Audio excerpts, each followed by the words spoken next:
kids? I hope everybody had a great weekend. Listen, we are all gathered here today. Like Prince said, we are gathered here to get through this thing called life. And we are about to unroll the Monday installment of Paulie Max Particles. Great to see everybody lined up today. Tony, before we dive in, a couple of pre-show posts of the day worthy of some attention. Number one, P1 Chuck checking in. Now, P1 Chuck Acquisto is he goes way back with the Murph and Mac show, and he relocated down to South Carolina. So Chuck is in charge of the South Carolina chapter of the P&P Familia. Chuck, I swear to God, you either have a crystal ball or you were like sitting in on the pre-show meeting I just had with Tony. He goes, we got the best game in the College World Series happening right now, College Baseball World Series. Oklahoma versus University of North Carolina. Paulie is a semi-boomer sooner. 100%. Dude, we were just talking about this. So here's the thing. So my wife's family is from there. I'm kind of like a Sooner now. It's crazy. I've been to Oklahoma football games in their stadium at Norman. Really nice campus, by the way. And I've actually been, and Chuck, I'm not the biggest college baseball guy, but I have been watching these. I watched Oklahoma play Georgia. I watched Oklahoma play Alabama. They won both those games. And now they're playing North Carolina. This is it. This is for like the whole thing today. So yeah, man, we were just talking about that. And then number two, Tony, I'm going to let you respond. I haven't even said hello to Tony, but I'm going to task you with this. I'm looking over at the board, and before the show starts, I see Rags out of nowhere, unprovoked. He goes, by the way, he's just like making an announcement. He goes, by the way, I just want everybody to know I hate the Red Hot Chili Peppers. And what? That's what I said. So I said, well, I'm going to let Tony kind of handle this one. Creative Tony, the floor is yours. And hello. Hi. First of all, Rags, I guess this goes under the guise of nobody's perfect, I guess, right? Yeah. Well, that's true. That is true. Nobody's perfect, right? Nobody's perfect, Bonnie. Except Bruce Bochy. He's perfect. Wow. 3 World Series here. He's no longer wanted around when Farhan came in with his computers and calculators, and Bochy's like, yeah, no problem. I'll head on down to Texas. Wins another World Series down there. Another one, Tony. So I'd say Bochy's perfect, but nobody else is. I would say Buster Posey was perfect until he became president of baseball ops. We're going to get into that. Bonnie Scarlet Fire is perfect until she revealed she's a Yankees fan. I would say that Rags was perfect. Noemi's a Laker fan. Noemi was perfect until she revealed she loves the Lakers.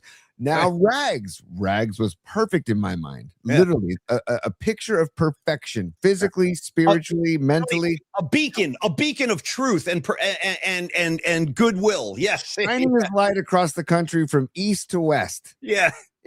But now, Rags, we've come to a crossroads, pal. And I say it with love.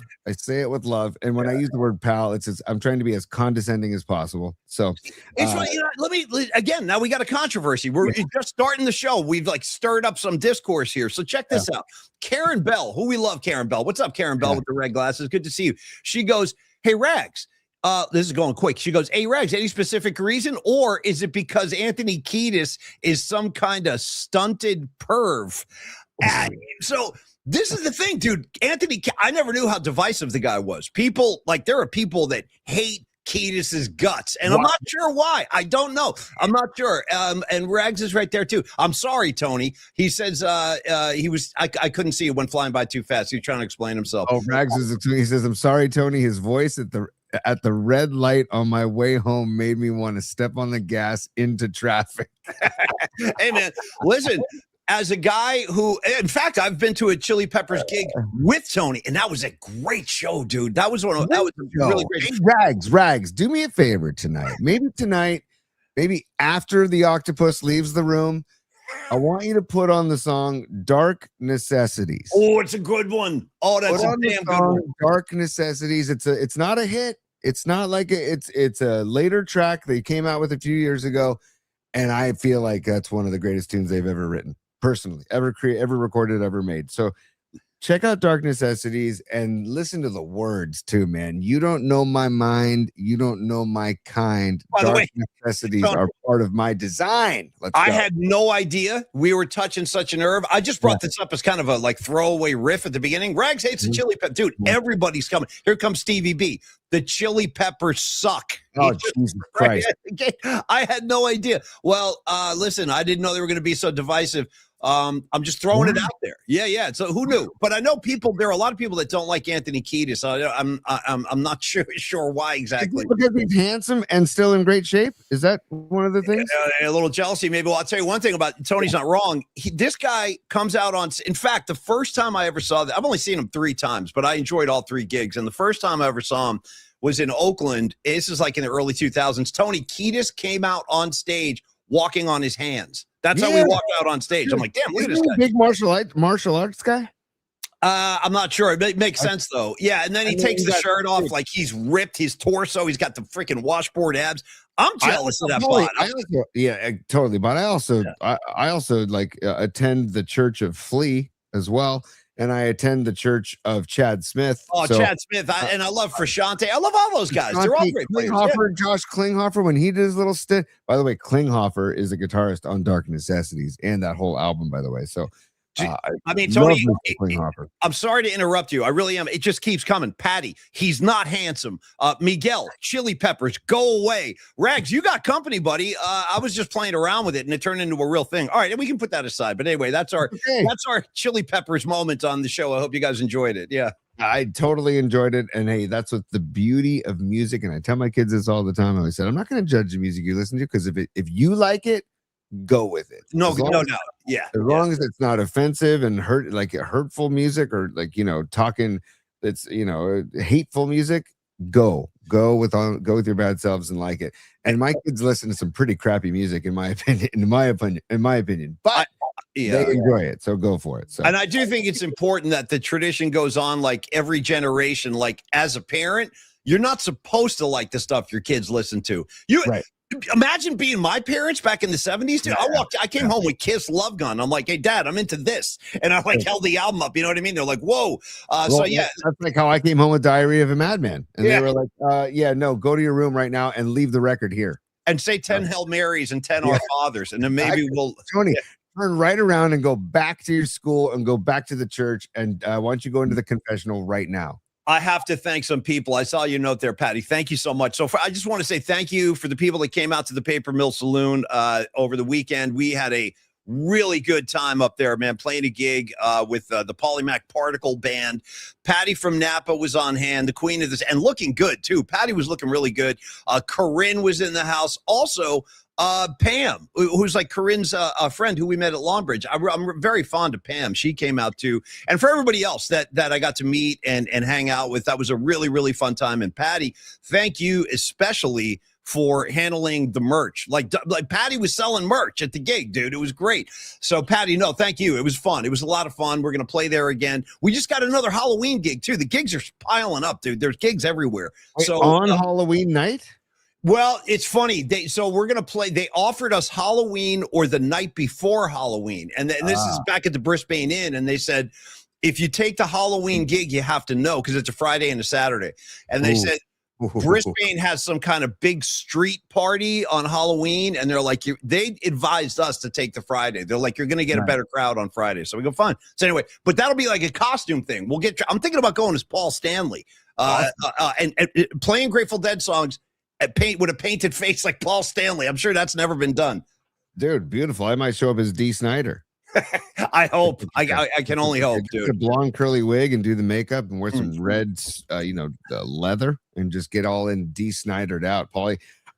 First of all, okay, we're going to get on with the show. Yeah. All right. Numerology as we get the show going here on Monday, June 22nd, 2026, 2 days before Messi turns 39. We'll talk about Messi a little bit later in the show. He's too busy scoring goals to be worried about birthdays. He's got more goals.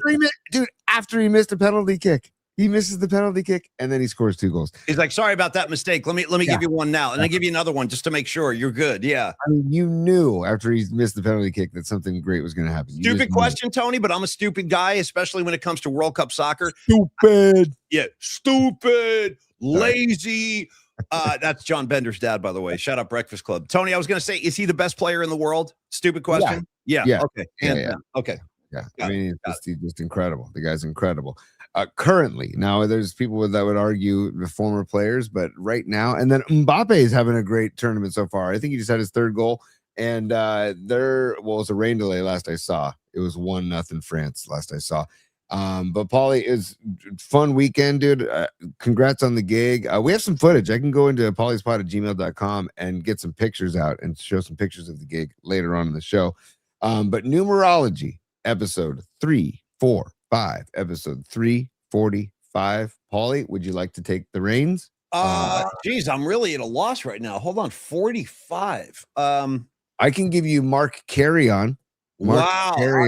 Right now, Tony, I'm going to take that. What if I flipped them? What if I flipped the numbers and I went 54? Because it's any you can do that. You can do that. Well, then let me do that. Let me flip them over to 54. I'll give you two great Niners, both linebackers, both who wore 54. Never forget, in 1989, out of freaking nowhere, here he comes. Yeah. Matt Millen was a Niner. Matt Millen won a Super Bowl with the San Francisco 49ers at the end of his career. And I'll never forget this, like that NFL Films footage. They blew out the Broncos 55-10, and they're hanging out. I think Joe Montana and the starters left that game at the end of the third quarter. That's how the game, it was such a blowout. They all took a break, and they put the backups in. And there's NFL Films footage of Matt Millen going up to George Seifert and going, "Thank you so much. Thank you so much." You know what I mean? He's like hugging him. It's really nice. So Matt Millen, and then another linebacker who I wish would have gotten a ring, but he never did. Shout out I almost said Marvin. Lee Woodall. Woodall. Dude, Evander Holyfield looking like Lee Woodall. Yeah, 100%. Big time. And I gotta give the Nutter some love because I was trying to remember this name, but he came up with it, dude. Terry Mulholland. Good one. And I think it was P1 Chuck, or was it? No, it was Miguel. Miguel said, "Hey, don't forget, Ishikawa DeVita was number 45 as well." Thank you. Let's thank him for that last World Series with that home run. Also, Charles Acquisto, P1 Chuck. Kyle Harrison was 45. Oh. Okay. Yeah. Okay. Maybe that's a good time that we segue into it. We have a new Tony Top 3 today. We're working on some guests for later in the week, but for today, right now, that's a good way to get things going. That just got me. For some reason, that just got me. It's just a sinister laugh. It's just an angry laugh. It's a sad laugh because what he's doing for Milwaukee, dude. And I actually couldn't be. I'm on the Brewers bandwagon. To be honest, it's official. It's June 22nd. They've never won a World Series. Harrison's on the bump. I'm going to be on whatever team Logan Webb gets traded to, and Kyle Harrison's team, basically for the playoffs in the World Series this year, Paulie. And I got to tell you, I got no problem with anything you just said. No problem. I'll back the Brewers too, because I'm looking for a side piece team at this point. This season, dude. This season, this season is side piece, dude. Yeah, they're my side piece. The Brewers are my side piece because the Giants season it's a flame, dude. Yeah. It's been lit aflame. Just got swept by Kapler's Marlins, Paulie. Gabe Kapler's Marlins just got swept by Gabe Kapler's Marlins. I remember about a month ago, I came on the air one day with Tony and I asked this question. I remember actually saying this about a month ago. I was like, Tony, is this rock bottom? The answer was no. Whatever I was worried about a month ago is nothing like what's going on now. Because if you look at this month, just this body of work, in fact, screw that. The last 3 weeks, let's not even give them a month. Let's not even give them that much courtesy. Look at the last 3 weeks. We've had Bible verse gate on the hats, right? That's been a huge thing. And that story went national, dude. So that's horrible press for the Giants, regardless of like how you feel about the conversation. My point is, it's just not good PR for the Giants being at the center of this. And then on top of that, now you add in this Devers thing yesterday, and I think Giant fans have had it. I know I have. You know, it's funny, Tony, before this show today, I just jumped on Kerry Crowley's show, which you guys should all check out. Kerry Crowley, dude, I love that kid. And he does his own Giants show. It's called Section 415. Check it out if you haven't. We taped a piece today, so he'll drop my interview, I think, in his next show. But we talked about this. And, Tony, I'll ask you one of the questions we talked about on his show, which is this, I mean, not only is this rock bottom, but can you I didn't know. I didn't know you were coming at me like this, dude. That's why I didn't say anything. Didn't say anything. Next to the cactus, you know, what is this guy doing?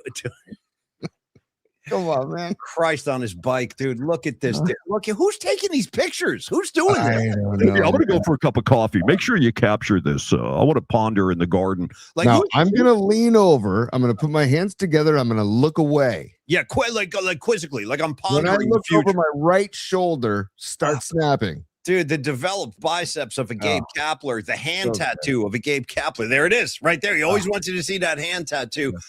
Yeah, there he is. That's the guy that just waxed your Giants, Tony. Tony, is this the darkest period? Honestly, no exaggeration here. Is this the darkest month of Giants ball that you can recall? Or has there ever been a time that's been darker than this? This is right up there, dude. This is right up there. I mean, the dark times of when I got fired are pretty dark, but the Marvin Bernard years and the Felipe Alou years, but this is recent memory as dark as I can remember, Paulie, because they're hitting the baseball. They didn't necessarily hit the baseball that well in Miami, but I'm saying that the overall numbers don't lie. And don't forget, they just played extremely well against the Braves. Before they went down there and got their asses handed to them and just embarrassed themselves on national TV. And I hate that too. I hate like when guys from around the United States start riffing on me for being a Giant fan, because that's what I'm dealing with now. I got guys and here's what, though?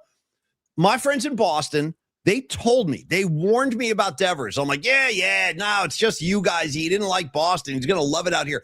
They told me, they said, listen, Devers comes with an expiration date, like a carton of milk. Like you can't drink it past the 10th or whatever.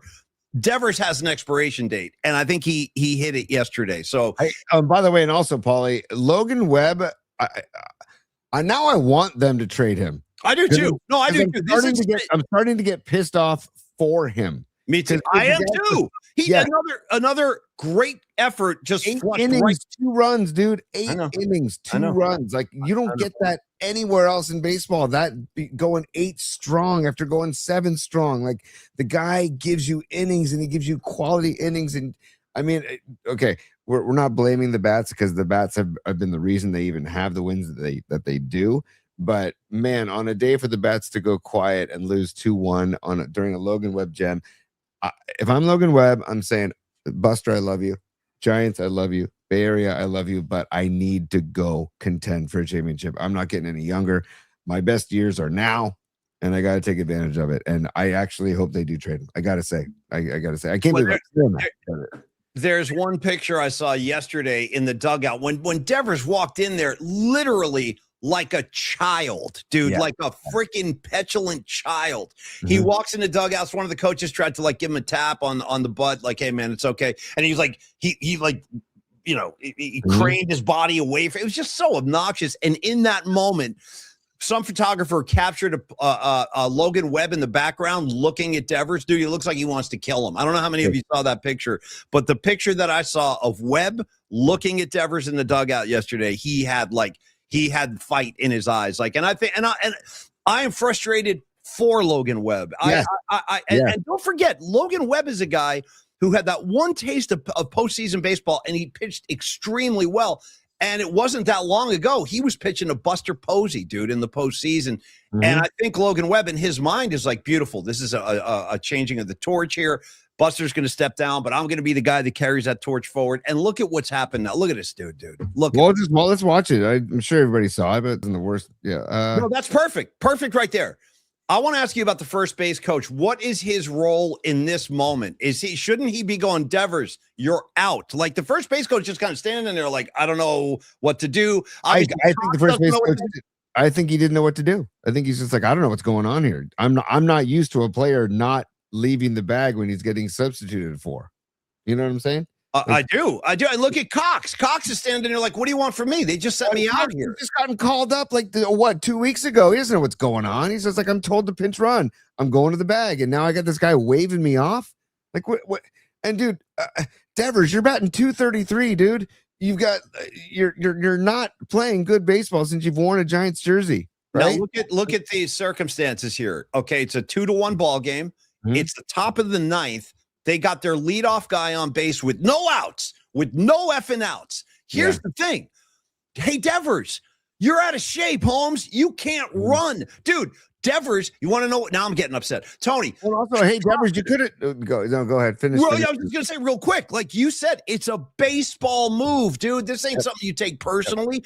Devers, since he put a Giants uniform on, he has never stolen a base as a Giant. Not No, one.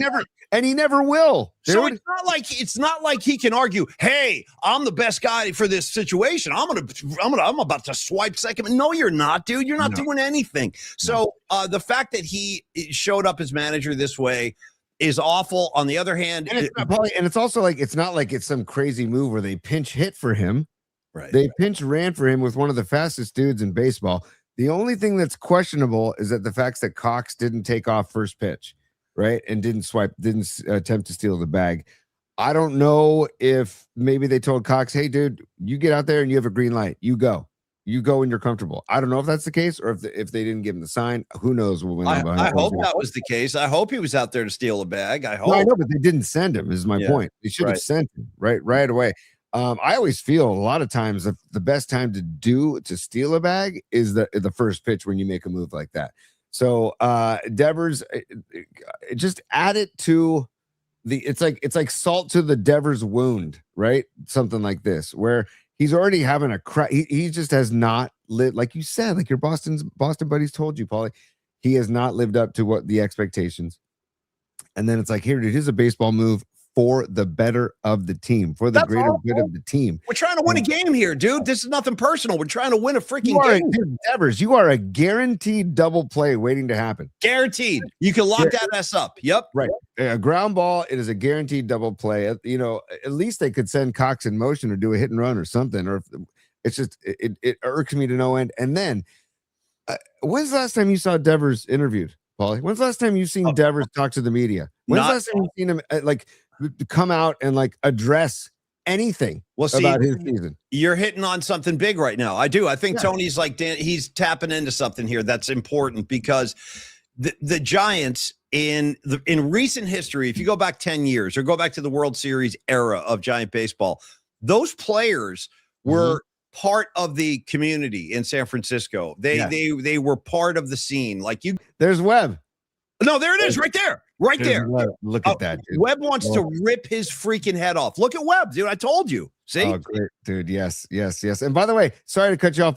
Hold that thought. Look at the ump, dude. The ump is even what's happening here? Yeah, who's in charge here? Is Devers? Guys, listen. You brought me in here to make this team better. I brought in Adames. I brought in Devers. We gave Chapman this huge deal. I'm giving you the tools in the toolbox to go win games. But I think Buster also has a responsibility to know the kind of person he's bringing in. I think that matters, and this is exactly why. Pause it right there. I want Webb hating his guts for the rest of the show. Let's just leave that there. Yeah. Perfect. Don't you think, Tony, that how do you feel about what I'm saying? That Buster, I think, has some responsibility to know about the man behind the uniform, that this was probably an inevitability with Devers. So when you want to get to the top three, because this is part of Tony's top three, this could be a good segue into Tony's top three. But just so you know, Paulie, I do want to talk about Messi. I do want to talk about Cabo Verde, Cape Verde. And we can do our top three, Paulie. And also, Tony, sorry to pile on, but not only do I want to hit all those things, I also want to just at least talk about Clive Davis a little bit today, too, because Clive Davis passed away. You probably know the name if you like music like we do, and maybe you know more about him. In fact, there's a great documentary on Netflix about Clive Davis. You want to learn about him. He's a music mogul. This guy signed, a lot of our favorite bands and beyond. So anyway, I'm saying I want to get a couple of Clive Davis thoughts out today, too. 100%, Paulie. And we were just talking about Messi as well. And there's one other thing. And I want to give an update, dude. Your Sooners are up 2-0, by the way. Yeah, the Sooners mean business, dude. They're a good team. I've been watching these guys. They're fun. They're a fun team. And yeah. I love Liz, love you, and love your Sooners and Arkansas Dave's Sooners. But I got to say, I'm rooting for North Carolina only because they've never won the title. Oh, F them, dude. They're a basketball 13 times. What's Oklahoma? A football school. Come on, man. Here's what I can say about North Carolina. They Dean Smith in the Dean Dome, four-corner offense. And I'll give you Lawrence Taylor and Harris Barton. I'll give you those two, okay? Yeah. But after that, I don't even know why I'm arguing with football. It's a baseball story. But anyway, World Series going on. Sooners up 2-0. And please, Tony, leave. I want to look up and see Webb hating Devers for the rest of the show. I love it. I don't know if we can leave it the whole show, but I'll return as long as possible. As long as possible. Yeah. I'll return to it often because I got to say that picture says everything. Yes. You know what? Let's go. I need to show you And for those of you who didn't see it, Cape Verde versus Uruguay yesterday. And Uruguay is playing a very, very physical, trying to intimidate Cape Verde all game. I mean, they're chucking dudes down by a horse collar. They're tackling dudes. They were getting yellow card after yellow card after yellow card. They go up 2-1 on Cape Verde, and then, dude, the equalizer goal for Cape Verde is one of the greatest goals I've ever seen. It's got to be like the goal of the tournament in my mind. I saw it live. I was sitting there with my dad celebrating Father's Day with him and having a little beverage with him, my kids, and we're watching it. And it was just like, this is unbelievable play. So I'm going to pull it up here. Oh, it's right here, dude. Yeah, it's right here. It's right here.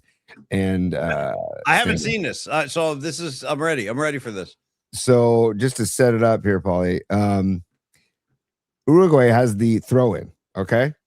So look at the guy at the bottom of the screen. See him? He's about to throw the ball in. I do. I got him. Yep. And he's gonna, what he thinks is he's gonna throw it back towards his own goalie.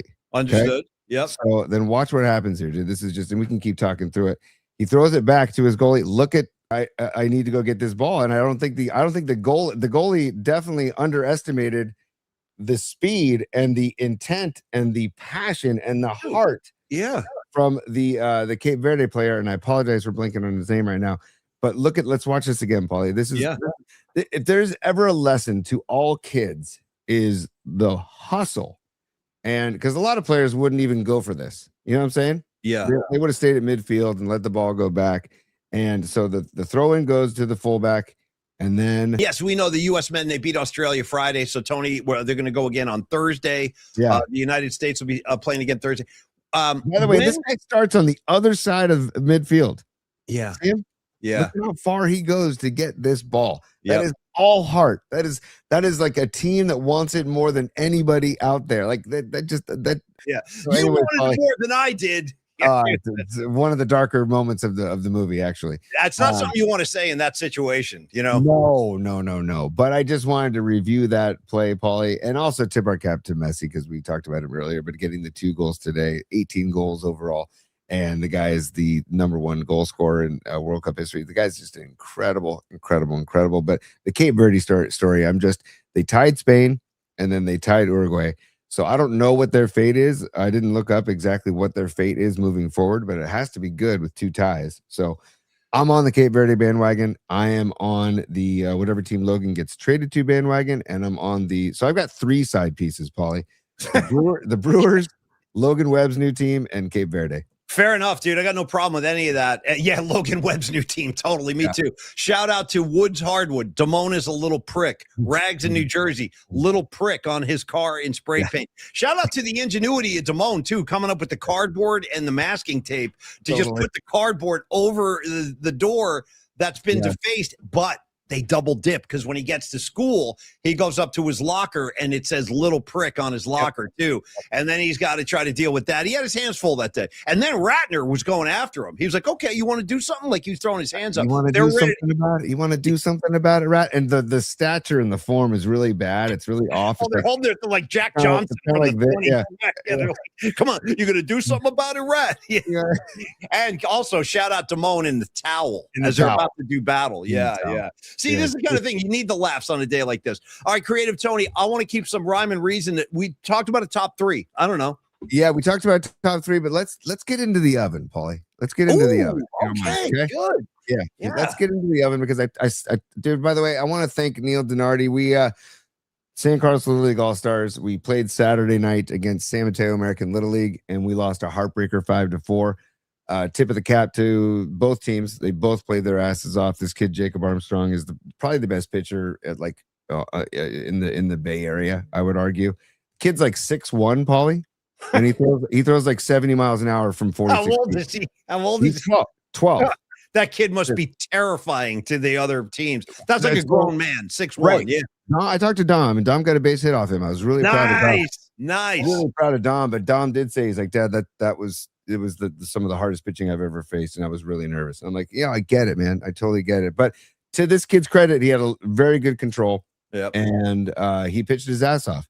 But we lost 5-4. So it was a really good game. And also, this kid hit a 3-run home run, too. So he was like the story of the game. Anyways, Neil Donardi and his son Nico in the stands supporting San Carlos Little League in the stands. It was really good to see him. So just want to lead in with a thank you and a happy Father's Day to Neil Donardi and to Andrew Markoulis, the freaking double duo, the duo of Longbridge Pizza. Andrew Markoulis, happy Father's Day. Neil Donardi, happy Father's Day. Hope you guys both had a great Father's Day. I want, Neil Donardi, happy Father's Day for sure. And also happy Father's Day to Gravy. I don't even know if he's a dad, but if you are, shout out to your riff right here. You made me laugh. Watch those pizza flames get higher and higher. I'm totally with you, dude. Nice, Gravy. Nice. But no, Longbridge Pizza, it's up there for a reason. Now, Paulie, feel my heat taking you higher. Burn with me. Longbridge is on fire. Okay.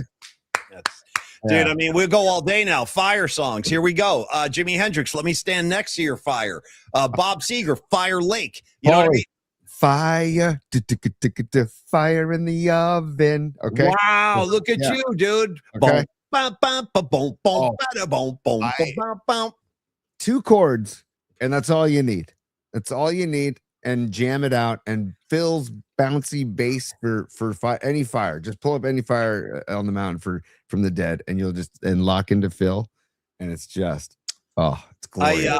We just played that Saturday night. We played Fire on the Mountain. Yeah, nice. We did. In fact, Tony, we did an Iko into Fire on the Mountain. Ooh. Yeah, that went pretty well. So we had fun with Fire on the Mountain. We did a nice long kind of stroll through Fire on the Mountain Saturday night. Hope to see all of y'all next time too. We got more gigs coming up, but we got time to talk about them. So no rush on that. But in the meantime, Longbridge Pizza, listen, it's ironic because today's the one day where Neil gets to put his feet up and chill. I hope Neil's home watching the College World Series, having a cold beer, because the guy needs a break at some point. I mean, he's just constantly serving the Bay Area the best pizza available, whether it's in the pizza wagon or whether he's on site at 2347 3rd Street at the LBP headquarters. He is a South City kid, so he brings that whole kind of attitude and vibe, which is incredibly accommodating. Like, he breaks his back to make sure all his customers are happy and satisfied. And if you have something you don't like, he'll make sure you get something you do like. Like, he pays really close attention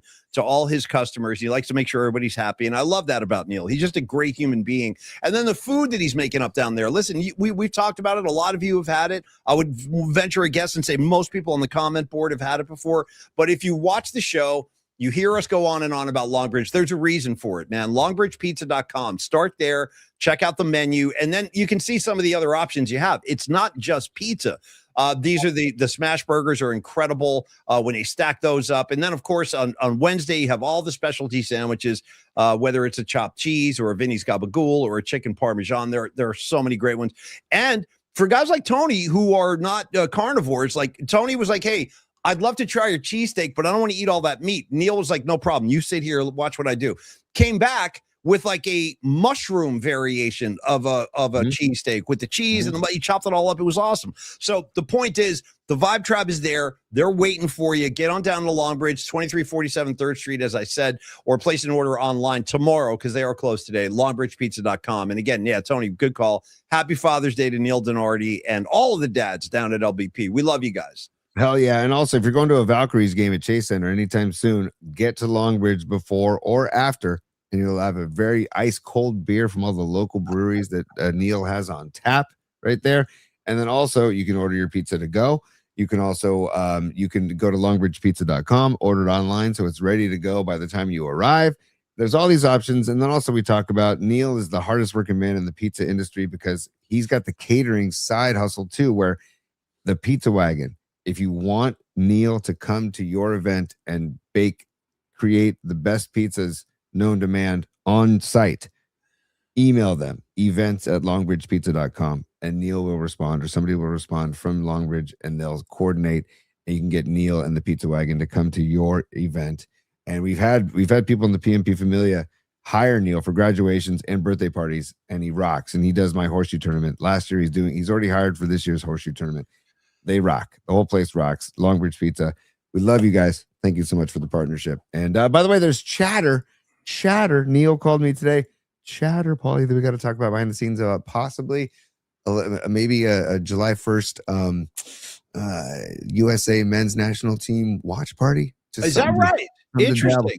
Something to dabble. Yeah. Okay, well, let's keep everybody posted on that because I'd attend that. And by the way, extra shout out to John Joseph. John Joseph is out here doing two things. One, sharing concerts with people. I got a whole new batch of shows today from John. He told me he was taking care of you too. He's like, I got to get all these Golden Gate Park Dead shows to Tony. I'm like, nice.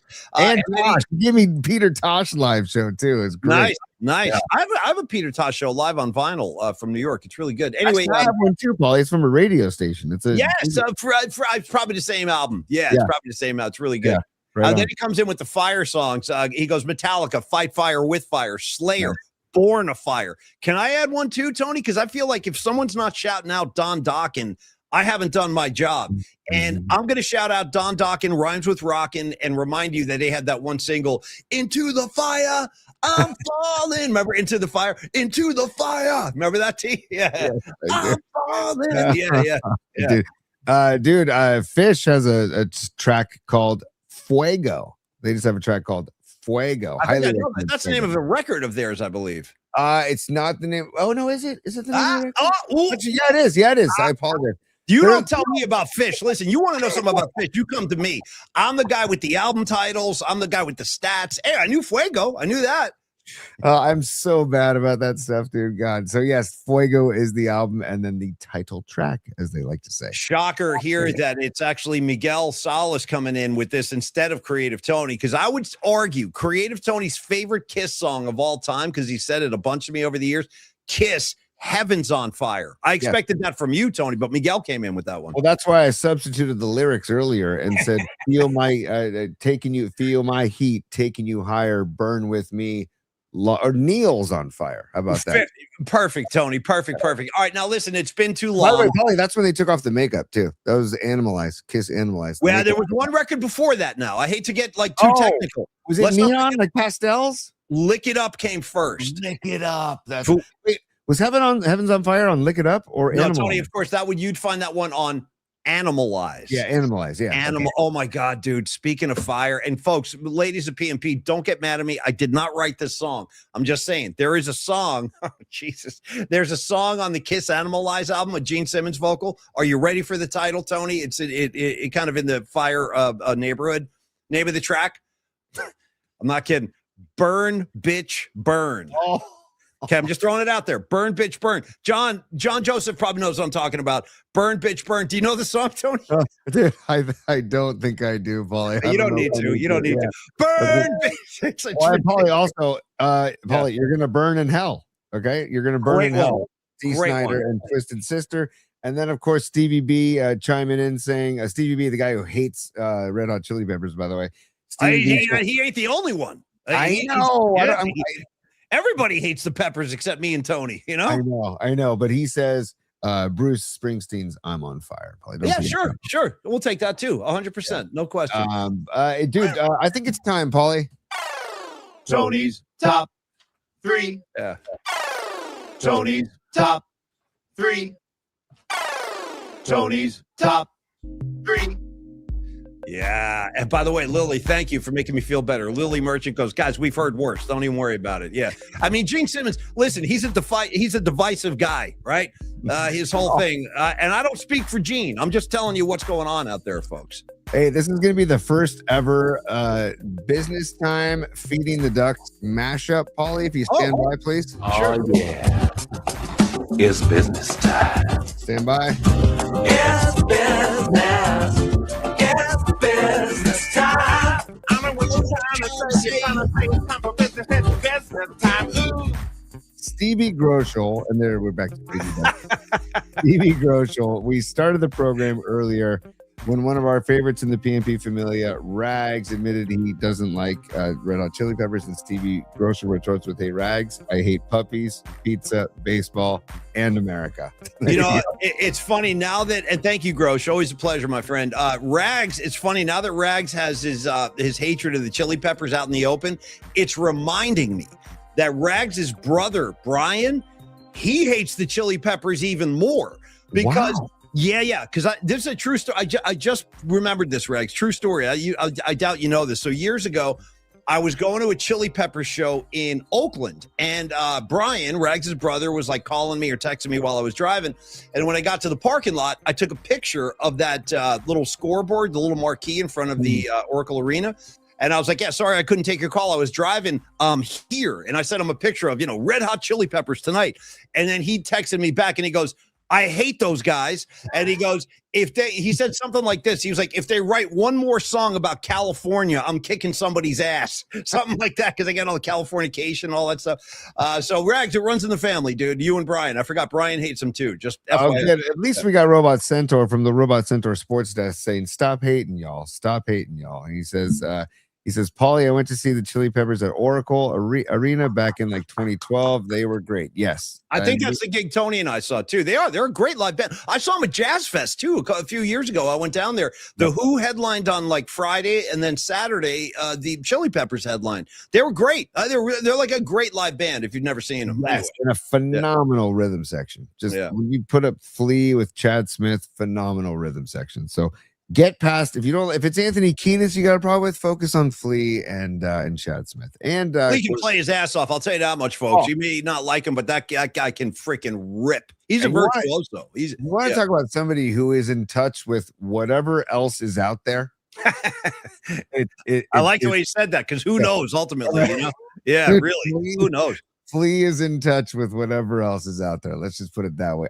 Because who knows? But I believe Flea knows. That's all. How about the cover of and they played this when I saw him with Tony. I remember it was like a high point of the show. The Chili Peppers cover of Stevie Wonder's Higher Ground. I love that. Oh, it's incredible. And on top of that, if you want and last thing, I'm not going to make a whole thing about this, folks. Don't worry. But last thing I would say is let's not forget too that George Clinton, Mr. Funkadelic himself, produced a couple of those early Chili Peppers records. And I'm sure George Clinton would be screwing around with some inferior talent. So if George Clinton, no, he's not going to waste time on that. I mean, they're a funk machine, dude. They're a funk machine. Paulie, Tony's top 3. Let's do this. Let's dive in. I'm ready. What do you got for us today, T? If you're new to the show, first of all, please check out our YouTube channel at Paulie Max Particles. Like and subscribe while you're there. Also, and by the way, Tony, just quick announcement. I don't know what took me a year and a half. This is why we need Patty, the business advisor, because it took me a year and a half to just consider this. We need a sponsor for Tony's top 3. We should have a sponsor, and we should do one every day. I don't know. I'm just throwing that out there. If anybody wants to sponsor Tony's top 3, let us know, because it's built for it. We can do one every day. Anyway. Tony. Yeah. Hey. Right. Okay. Hey, Tony. There we go. That's a great call, Paulie. So we'll put our feelers out. If you got any feelers, let's put them out there and get a sponsor for Tony's top 3. If you're new to the show, 3 questions. First 2 are definitely sports related. Third one can be sports related, or it's a wild card. Could be anything. So, Paulie, number 1. Okay. We talked about Devers for a good chunk of the show so far today, and the getting swept by the Marlins, arguably the lowest point in recent Giants history. Getting swept by the Marlins, and the record is 31-47. What is it? 31? It's awful. Whatever it is. The fact that I don't know 31-46. I said 31-47. Oh, good. They're only 15 games under. Oh, awesome. Yeah, it's not even July, and they're 15 games under. You know what I mean? Yeah. So, question to you, and we can volley this back and forth. Who is to blame for what's his name? Howard Jones said no one is to blame, Paulie. Good track. I like that track. Yeah. Great track. But there's someone is to blame here. So who is it? Is it Buster Posey? Is it Vitello? Yeah. Is it the players? Is it the front office altogether? Like, who do you think is to blame? Okay, I will say this. That's a really good question, because you could spread it out to a bunch of different sources. Like, you could say, oh, it's the ownership group. They don't give a damn. They're more interested in their real estate efforts. And I don't disagree with that. But the one thing I would say in their defense, and I don't like these guys, for the record, I'm not a fan of this ownership group, just so you guys know. But I would say this in their defense, that just to be fair, they did. They gave him the checkbook. They gave Buster the checkbook, and they let him give Chapman all that money. They gave all that money to Adames. They gave all that money to Devers. So it's not like they didn't spend. We can't say that. They actually did spend. When it comes to Vitello, I do have a few things to say about him, but believe it or not, dude, I think Buster is at the center of this whole thing. And I think he has to shoulder the responsibility. And folks, he's a big boy. Don't worry about, like, he knows what's going on. He knows. But he's the guy that hired Vitello. Was it a risky move? Yes, obviously. This is the downside of what could happen. Now, if the Giants were 15 games over 500, Sports Illustrated would be doing cover stories on Buster right now. Oh, the forward-thinking genius in out west with the Giants. He's rewriting the rules of the game. The problem is that hasn't happened. So Buster has to take responsibility for the Vitello hire, and it does appear at this point, folks, I mean, there's no way to sugarcoat this. It doesn't look like the players are respecting Vitello. Clearly, what we saw yesterday. This reeks of a fractured clubhouse to me. And then finally, Vitello is a guy who took a gig. Like, I have a hard time blaming him because they offered him a dream job and he took it. Not like he pursued this. Buster went to him. And by the way, Tony, I'm thinking like the future of Vitello. What's that going to look like? And that's a whole other conversation. But I think for me, you asked the question, I'm giving you the answer. I think it's Buster. I think Buster has to answer a lot of seriously hard questions like at this point. And the Giants, if they got one blessing today, it's that they had the day off.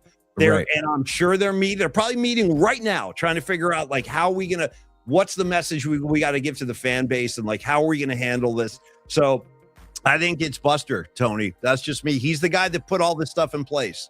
Yeah, I mean, you got to look at too, like the Giants spent dough though, and they just got swept by a team that has the lowest payroll in baseball, the Miami Marlins. So it's and we've talked about how it's not the hitting, it's more the pitching. I like to blame Buster in the front office for not taking care of the bullpen, not taking care of what has lost a lot of ball games. You and 49er Red Zone saying the same thing. We have no closer all season. That's a great call, Tony. Preach, brother, preach. Yeah, and then I mean, we can blame everybody, but at the end of the day, dude, you got to blame the players. Like, they're getting paid gobs and gobs of money, these guys. And dude, Chapman has come on lately of late, excuse me, has come on of late. But Arise and Jung-Hoo Lee have been incredible. They have been incredible. And Arise has been a godsend. I mean, he's kind of lost in the wash with this team, but like honestly, I feel, and you said this, no newsflash for you. You were saying this before the season started, but to me and my eye and watching this team for the first few months of the season, he's the only real professional hitter they have. That guy knows how to hit. He really does. Jung-Hoo Lee is showing his potential too, man. Jung-Hoo Lee is like, I'm like, damn, dude, you like, I thought it was just gonna be kind of like a quick I don't know, heat wave for him, but he's been staying hot and he's been seeing the ball well, and he's been putting good swings on the ball and making good contact, especially like opposite field too. But you got to blame the players. Like, you got to blame Adames and Devers and Chapman. I mean, those three, they're getting paid a crap load of money, and granted, the Giants batting average as a whole is, I think, second or third in MLB. But again, Arise and Jung-Hoo Lee are one of the reasons they're up there that high. And it's funny how connected all this stuff is, Tony. Like, it's all connected. But go ahead, finish your point. I know you got more. Go ahead. But then lastly, but I do think at the very least they should have taken care of the bullpen. They should have made sure, because we talked about this in spring training, dude. We were excited about the offensive lineup. We thought they'd play good defense too. I mean, Casey, dude. I mean, how about Casey Schmidt having a pretty good season too? He's having a great year. You know what? That's a bright spot. Casey Schmidt. He was hitting again all weekend. He was hitting, man. Exactly. When the Schmidt goes down, you better be ready. But Paulie, I'm saying that we talked about this in spring training about that what we didn't like going into opening day was the bullpen. We were saying it before a pitch was thrown this year. We were like saying, you asked me. I remember one of your top threes. What's your biggest concern about the Giants? Easy, Tony. They have no freaking bullpen. I'm like, who's in there that's going to get us some outs? Like, you tell me. It's been rough sledding, dude. Rough stuff. So, I think Patty from Napper, somebody on the chat said, can it be all of them? Can it be the players? Can it be Buster? Can it be Vitello? Vitello is probably the last one I blame, honestly, because he's mixing up lineups. He's trying to get creative. He's juggling puzzle pieces. What he's dealt with, right? Like, he's not. It's not like he just put out a lineup and said, "Oh, go." Like, he's been trying to make something happen. I don't know if he knows how to manage a bullpen or a pitching staff, a major league pitching staff, but he also has a pitching coach and a pitching coaching staff. So it's not just on him. So I don't really like to put it on Vitello as much because he's been trying to get creative. I like to say, hey, Buster, in the front office, you knew that the bullpen, they marched Ryan Walker out there, man. And it's like, I told you months ago, I'm done with him. I'm done with Ryan Walker. I've been done with Ryan Walker. Hey, can we say I'm done with Ryan Walker for multiple reasons? Okay, Tony, give me a laugh track. Get a laugh track ready, Tony, because I'll say it to you like this. And one of these days, when Dom gets back from Hungary, I got to get his ass up here to my studio so I can finally free the thumb drive. It's not like I don't want to free the thumb drive, folks. I haven't even spoken on my own behalf. This is just coming out now. But I don't know how. Every time I try to load something, it blows up in my face. So I need Dom to hold my hand and do it. But anyway, until that moment comes and I can hit my own laugh tracks. Tony, I wanted to talk about Ryan Walker a little bit. And you know what? I dislike him so much. I might write a little message about that on my hat. Yeah. I know. It was a foul. It was a foul ball. I fouled it off. It took way too long to set up. If I had my own thing, it would have been one smooth motion. But the point is, you want to write messages on your hat? Here's my message. Ryan Walker sucks. I'm going to write that on my hat. Yeah. Paulie, not tolerable, but something you might look past if they're 46 and 31. Not 31 and 46. And also, then you go bumping and grinding in center field, but then you got people in your team with hats, with stuff on their hats. That's a legitimate point you're making, dude. And shout out to Tony's usage of bumping and grinding, dude. Bumping and grind. Come see Paulie Mac and friends at the Paper Mill Saloon for a night of bumping and grinding. I might put that on the next one. Bump and grind. Yeah, a little bumping and grinding, folks. Tony, who's saying that, Paulie? Do you remember who's saying bump and grind? Help us, guys. Help us out. Jesus! Actually, it's not. R. Kelly. Kelly. Oh, geez, I know. That's why I said it. That's why I said I forgot it was R. Kelly. Do you remember that freaking skit Dave Chappelle did? Do you remember that skit Dave Chappelle did on the Chappelle Show where he was R. Kelly and he had jugs of urine he was dumping on people? Do you remember? It was hilarious. Anyway, Tony, you're talking about a lot of this maybe not being Vitello's fault. Here's what I think is his fault. Here's what I do want to point a finger at Vitello on. The fact that we've had a lot of instances this year on the field during games that are inexcusable and just cannot happen. Here's some examples. Right. Look at Saturday, dude. What, they have 4 errors on Saturday? I mean, that's just but that's not Vitello's fault. No, that is not Vitello's fault. You're right. And by the way, the Giants have one of the worst fielding percentages in baseball, and they have this. I think they're 27th or 28th when it comes to team errors in defense in MLB. No. It's over 50 errors they've made. It's ridiculous. It's like an error a game at least. Yeah, and Tony's right. That's not Vitello's fault, but stuff like this. Do you remember the game about a month or so ago, 5 weeks ago maybe, when Adames was just yucking it up with guys on second base and he lost track of the situation? That right there, if I'm Vitello, I'm going, bro, I don't want to see you talking to anybody out there if you don't know what's going on in this game. A little too concerned with socializing on the field and then not knowing what's supposed to be going on. And then look what happened yesterday. This Devers thing, I go to dude, it's okay. Vitello, flip a table over, dude. Shatter a coffee mug.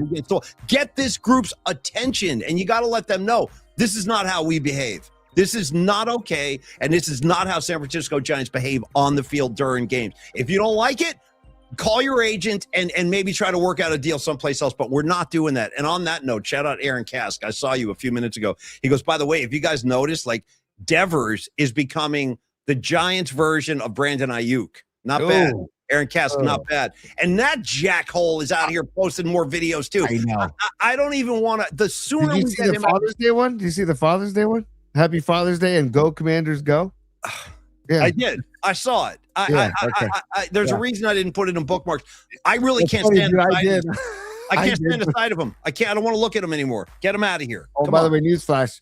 51 errors for your San Francisco Giants. 52 errors for your San Francisco Giants, which puts them at third to last. That puts them at 29th. The only team worse than them, has made more errors than them, Washington Nationals. and the Miami Marlins have made 51. So it's not that's not Vitello. Like that's booting the ball around, man. Professional baseball players booting the ball around. It drives me freaking insane, Paulie. We also have supers to get to. It's an avalanche of supers. All of a sudden, I don't know what we did. We touched a nerve somewhere. So, Tony, take us through. And then we got to finish your top three. We're only at number one. I know. Stand by. Oh, yeah. It's business time. Here we go. Escobar Cheeks the third says maybe Buster has to do what Pat Riley did and take over as manager. So I don't know, man. I don't see Buster as a skipper, though, you guys. I don't see it. He's so kind of like, it's not that he's introverted, but he's not like he's very soft-spoken, as you guys, even in the clubhouse, as an MVP player. Buster was always super quiet in the clubhouse. He'd just be kind of sitting there minding his own business. I don't see him as a skipper, Cheeks. I mean, nothing would shock me, but I don't know. Do you see that, Tony?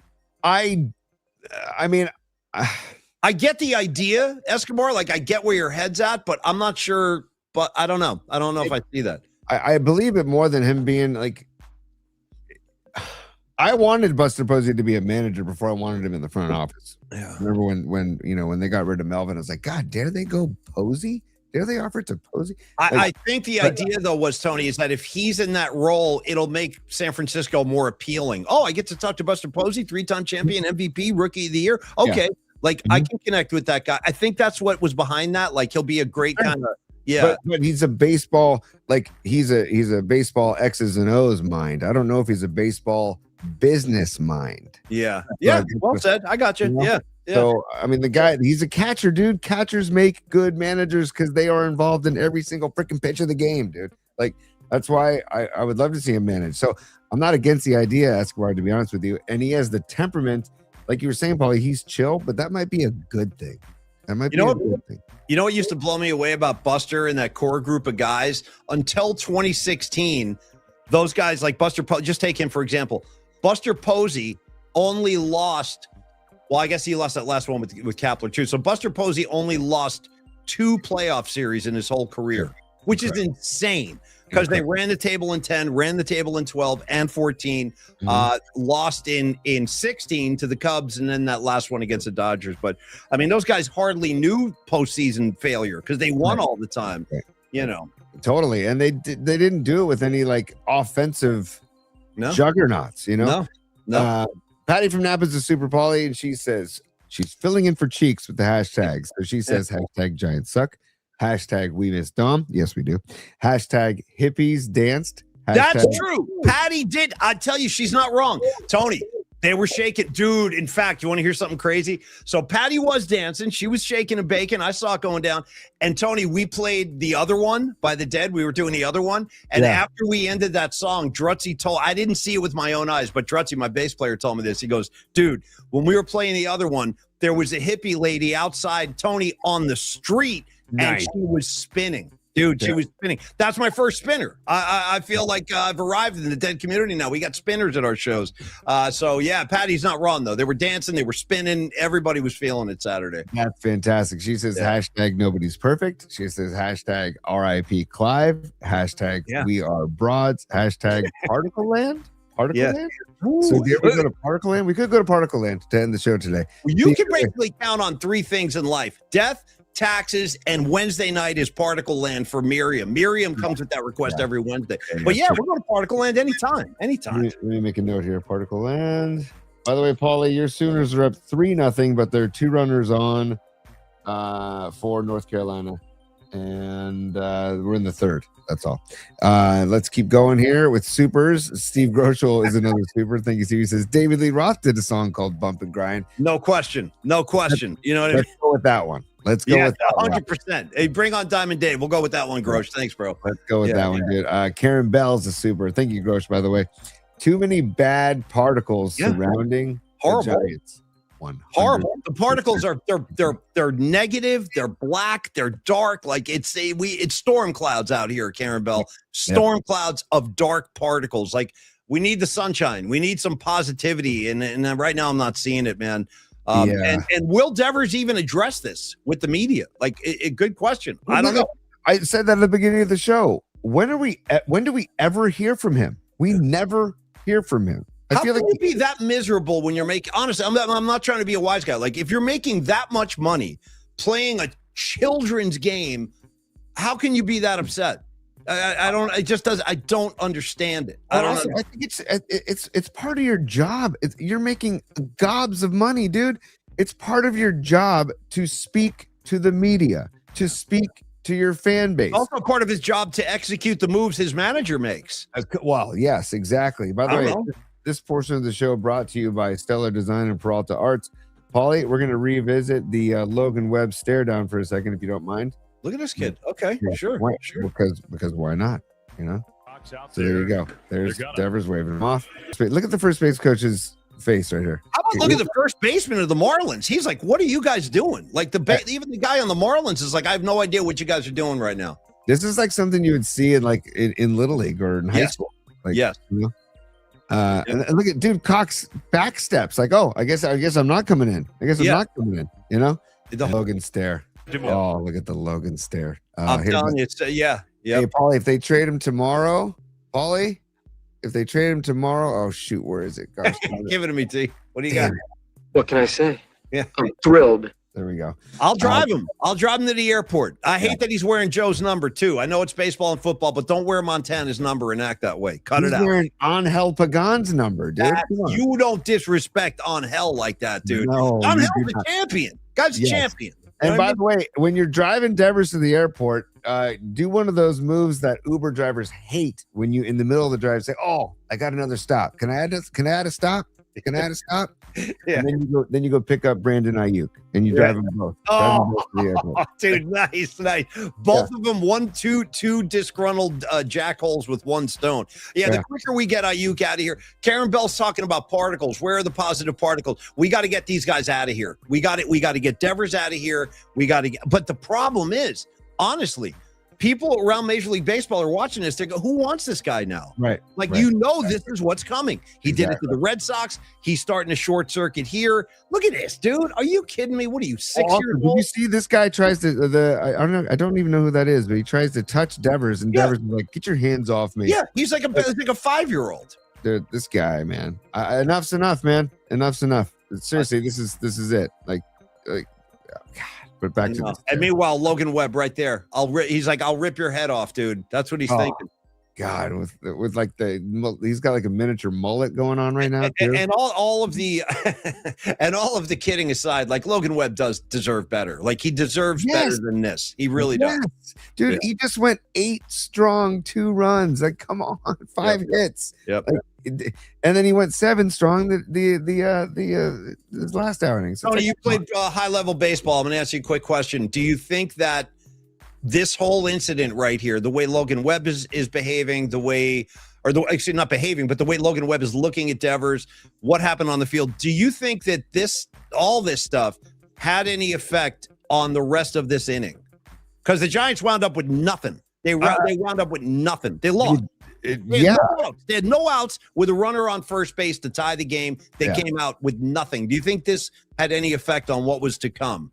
Yes, there's no way it couldn't. And also, if you're going to put the one thing I will say, if we want to blame Vitello, but again, I don't know if Cox has a green light. If you're going to put Cox in the game, then you got to send him immediately. You just got to send him. The guy is super fast, and he's one of the fastest kids in baseball. You just got to send him, right? Don't wait. And they didn't. So I don't understand why that. So if you're going to make the move, and then this whole thing happens, I would have said, "Hey, Devers, get over here and sit next to me. I'm going to send Cox on this next pitch, and I want you to watch why you're sitting here and you're not on first base." That's what I would have done. You know what I'm saying? Yeah, it ain't like Devers has some reputation as being like a premier base runner. That's not the case at all. Like, dude, just get off the field. Let's try to win this game, dude. That's all. That's it. All right, dude. So we're still on number 2. Let's get to number 2. What do you got? Dude? Hold on. This is Miriam is a super. I told you. Miriam loves Particle Land. Thank you, dear. Thank you. And she says, "I'm with Patty. Welcome to Particle Land." You know what? To kind of refresh the particles on the show, we'll end with Particle Land today. Definitely. Escobar, thank you, Miriam, by the way. You rock. Escobar Cheeks is a super again. He says, "This hashtag segment brought to you by Damone. When all you need is a little prick. Hashtag Vitello must go.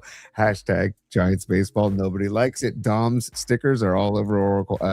Oracle Park. Hashtag bust for manager. Probably Hashtag- Buster. Yeah, Buster for manager. Yeah. And hashtag No R. Kelly. R. Yeah, amen to that, bro. No R. Kelly. We don't do what do they call them? Water sports. We don't endorse water sports on this show. Let's put it to you this way, Cheeks. When Tony, well, I shouldn't even. Well, I'm going to say it anyway. When Tony goes out at night, he doesn't have a yellow bandana in his back pocket. You know what I'm saying? If you know, you know. All right. Anyway, Tony. If you know, Yeah. you know. And Shout out to hashtag Castro. Get the freaking bandana on. It says all you need to say. That's Yeah. all.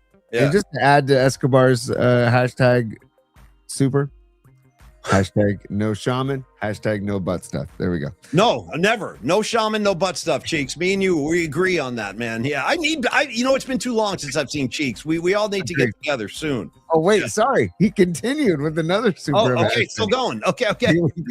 Here we go. Hashtag fire Manfred. Hashtag F the Doyers. Hashtag free the thumb drive. Hashtag blame the players. Oh, Hashtag Devers acted like Dorn, Roger Dorn from Major League.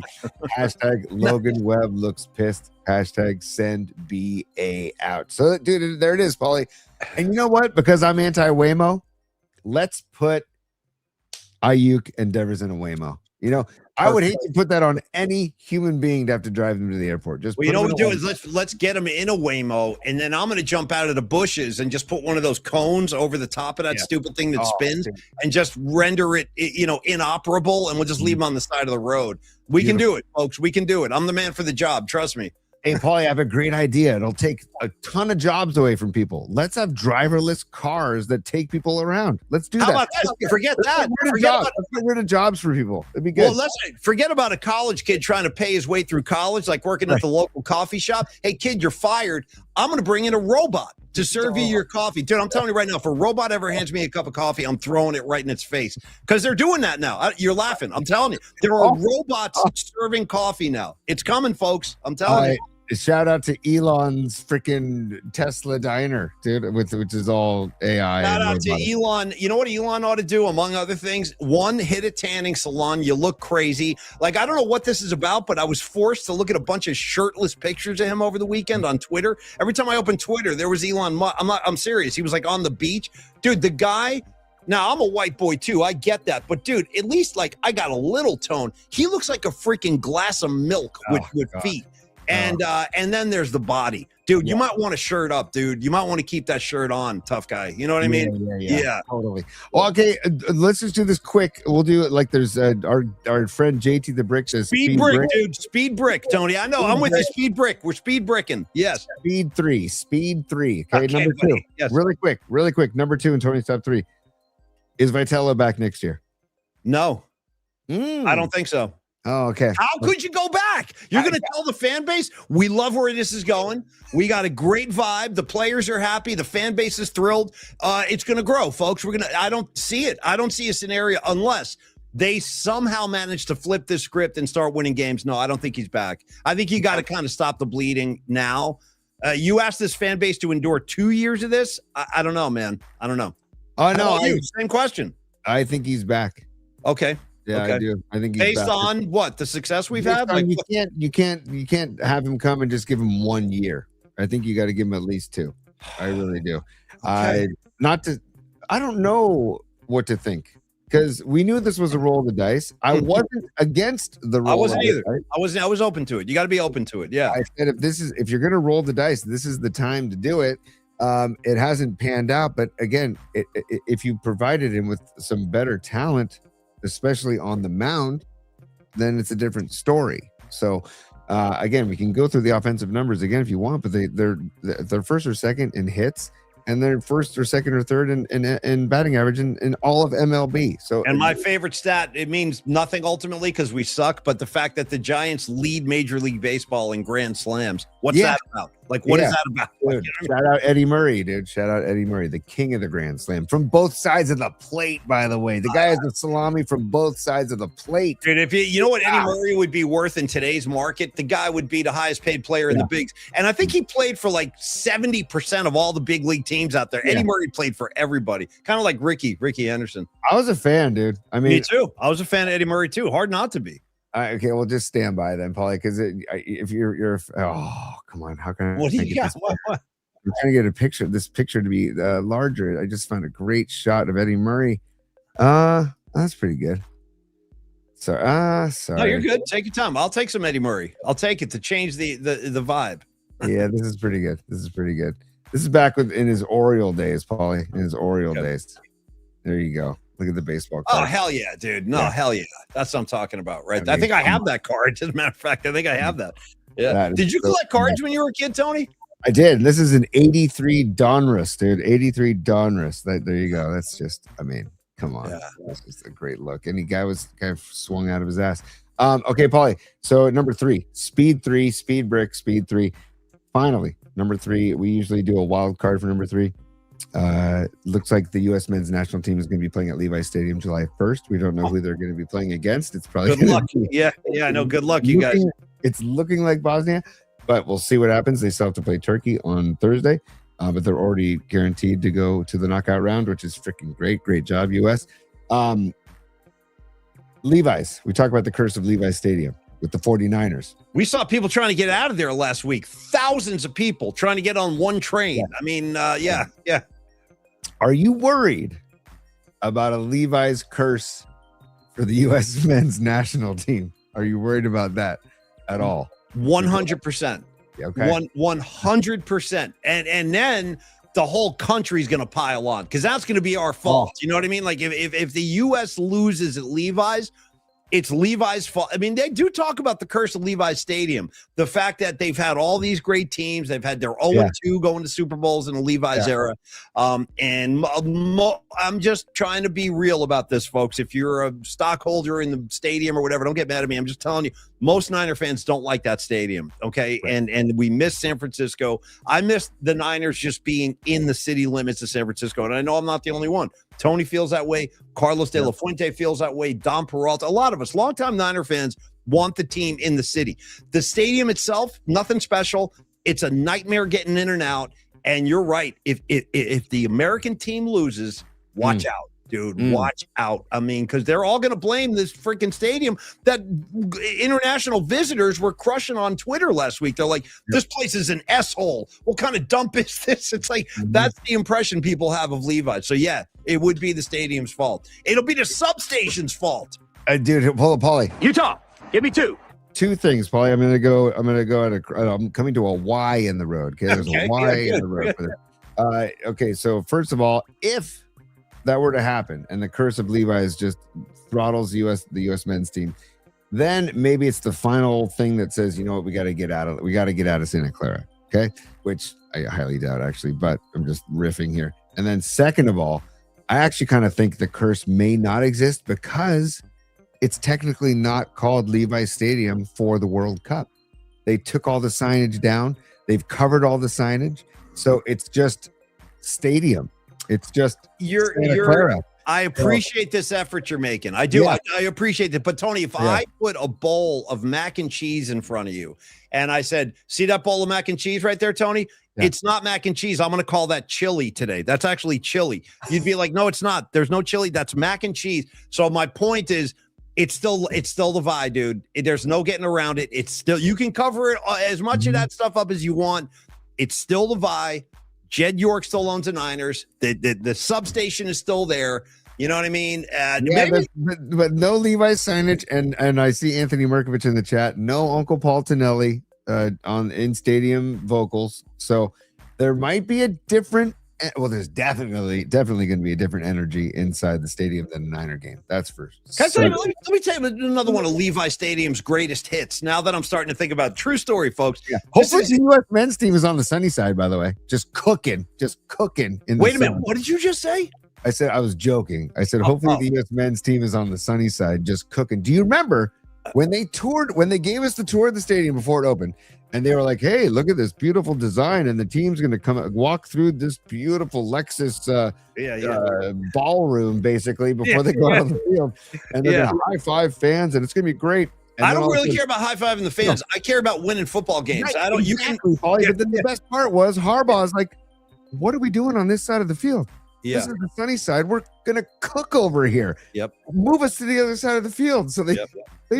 they didn't even study that before they decided. Just what is going on, man? It's crazy. No, Matt Stenson, you're speaking to it, brother. The curse of the Vi. I'm telling you. I just tell you what I see, and Tony's right too, man. And if they better get the word to the U.S. team, you don't want to be on that side, dude. But one of the other Levi's greatest hits, and then Tony, after this, we got a super, we got a Don Peralta spot, and then we can break the huddle. Yeah, totally. But I was going to see the Rolling Stones at Levi Stadium, folks. This is going to be in 2019. I've seen the Stones there a couple times, but this is the first time. And when I go to a Stones gig, dude, it's a big event. I'm happy. I'm like really excited to see Mick running around. I'm in a great mood. So Tony, we go up to the gate to enter the gig. All of a sudden, they stop all the foot traffic. There's like a line of security center. Hold on, folks. Hold on just a second. And it's getting close enough to the gig that we want to go inside. Tony, the entire electrical scanning system broke down. So now there are probably maybe some of you were there. Maybe some of you guys remember what I'm talking about. There were like probably 10 to 15,000 angry Rolling Stones fans, including me, standing there waiting to go into the gig, and we couldn't go in because they couldn't scan our tickets. You believe that, S? And then here's the cherry on top. Here's the cherry on top. So first of all, we're standing around. Everyone's getting. I'm at the front. I'm like, let me in. Keith Richards is in there. I need to be in there. So we finally got in and we saw the gig and it was great and everything.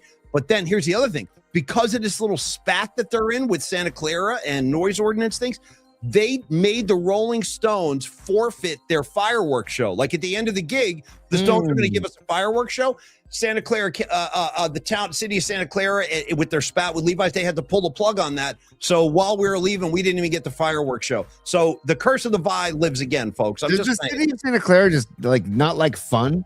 Did you say not like fun? Yeah, the Rolling Stones are coming. Shut that down as quickly as possible. Shut it down. The 49ers are coming down. We hate them. We don't get along with them. Awesome, cool, great, whatever.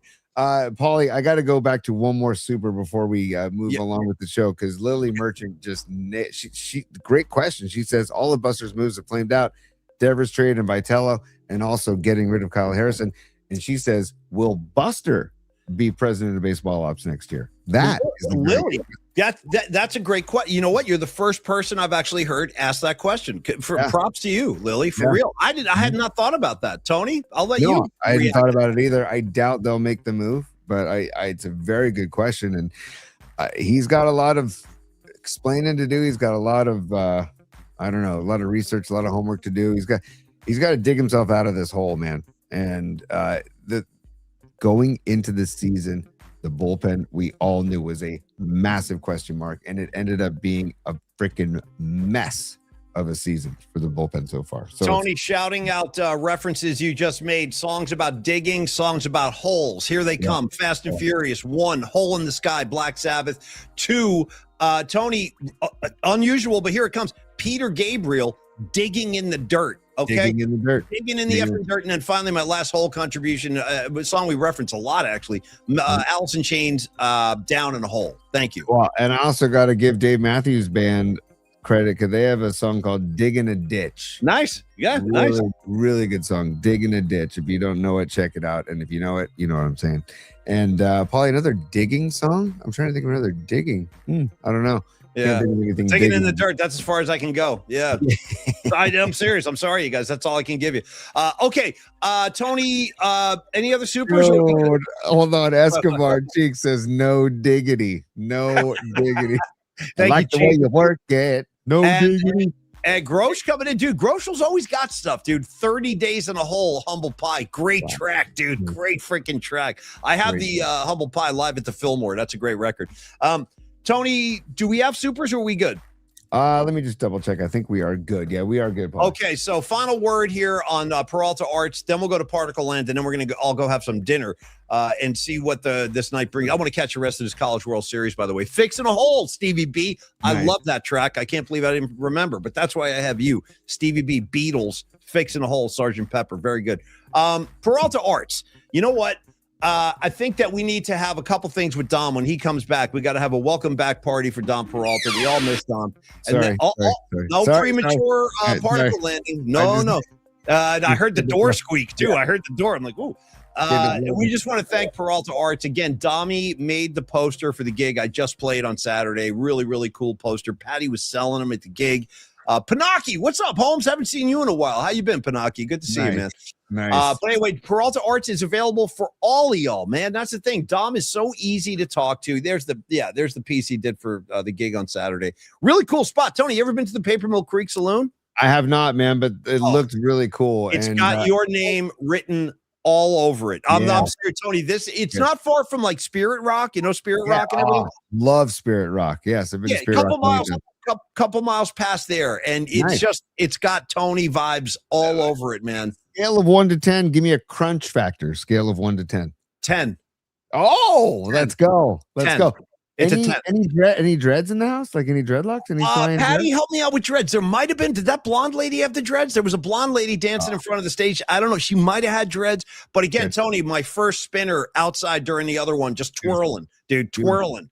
That brings me a lot of joy. If you guys don't know what we're talking about, there are Grateful Dead fans that used to, I'm not kidding, they wouldn't even go inside. They'd be in the hallway just spinning like tops, and we'd call them spinners. That's what it takes a lot of skill. Like I could never do that for a full show. Or I'd pass out. I'd be throwing up on everybody if I spun around that many times.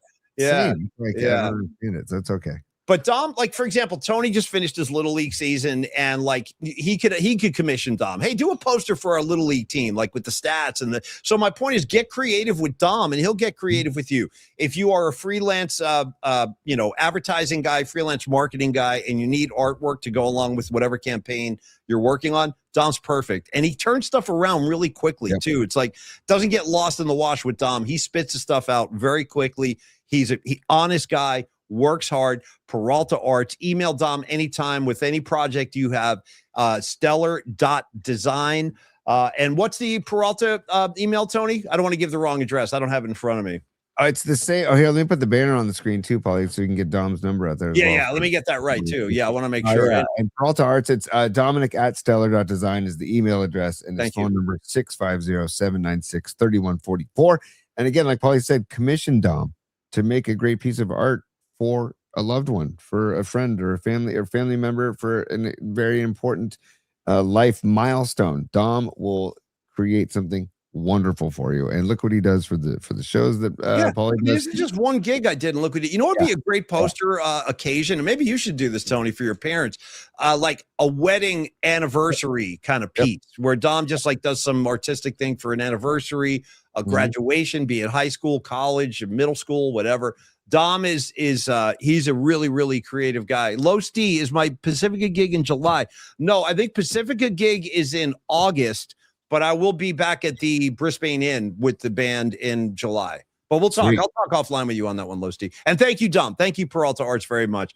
Tony, I'm gonna let you take us to Particle Land, and then we're gonna go eat some dinner. Well, stand by. I'm going to share the screen really quick because I see people in the chat asking. Oh, sorry, I got an alarm going off. I see people chatting about seeing like some pictures if they want to. Okay. So here, look at there. There's the band right there. There you go. Yeah, far left, David Drutz on bass. Yours truly right there. Mob Marcucci to my left, and then on lead guitar, far right is Tyler Schusterman, who was just tearing us up on Saturday. That kid can really play. Hell yeah. Yeah, and Patty.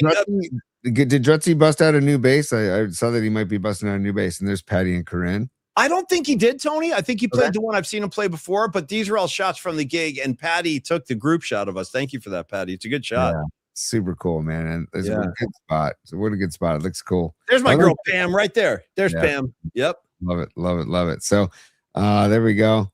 Yep. Is that the spinner? Is that the spinner? No. Okay. All right. And there's the poster. There nice. That's the poster nice and close up. There we go. Nice. Well, thank you guys. Thank you for this. And thanks again for coming out. It was really, really awesome. And we had a great time. And thank you, Patty, for all you do. And thank you, Corinne, for all you do too. For real. Corinne, you're awesome. We love you guys. And hell yeah. Cannot thank you enough for the support. Supporting the show, supporting the gigs. Like, believe me, we notice it's not lost on us. So thank you guys very much. All right, Tony, the final gift of the show today is the trip to Particle Land. Whenever you're ready, let's go through Particle Land. And let me see. Tomorrow we're back at high noon. Yeah. And we got details for the rest of the week because I have Little League Baseball. Wish us luck on Wednesday, but we can talk about that tomorrow. We will. And Paulie, if we win Wednesday night, then I'm gonna have Don make a poster for damn sure. So Nice. stand- Okay. I need the squeak of the door. Me again. too. Give me the whole thing. Rewind. Yeah, totally. Patrick Patton created this. Shout out to Patrick Patton. Thank you, brother, for taking the time to do this. And everybody, here we go.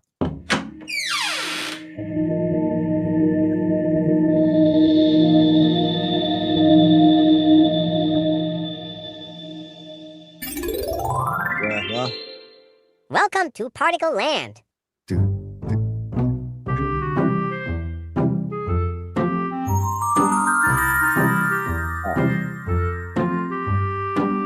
By the way, I wanted to say this too. This is almost like the look that Logan Webb gave Devers. nice, dude. Nice. Yeah, I know what you're trying to do. Yeah, There yeah, you yeah, There you dude. Totally. Throw a Giants cap on this guy in a sweaty jersey to sub in for Logan Webb. Creative Tony, outstanding. Whether it's Patty, Lily, P1 Chuck, 49er Red Zone, Rags in New Jersey, Corinne and John Joseph, and on and on and on. Lily Merchant, I see you down there. We love you guys. Thank you for supporting the show. Groschel, Matt Stenson, Miguel, you know what I mean? Stevie B's in the house. Cheeks, of course, the third. Cheeks, the third. Love all of y'all. Have a wonderful night. Creative Tony, you pull the levers. Get us out of here. Here we go. Business hours are over, baby. It's business. It's business time. Class dismissed. Oh yeah. Thanks again, kids. Love all of y'all. Have a wonderful night. 6-1 Sooners. Okay, P1 Chuck. Thank you. I'm going to go catch the rest of the game right now. You guys have a great night. We'll see everybody back here tomorrow at high noon. Have a wonderful night and cheers, y'all. Peace, y'all.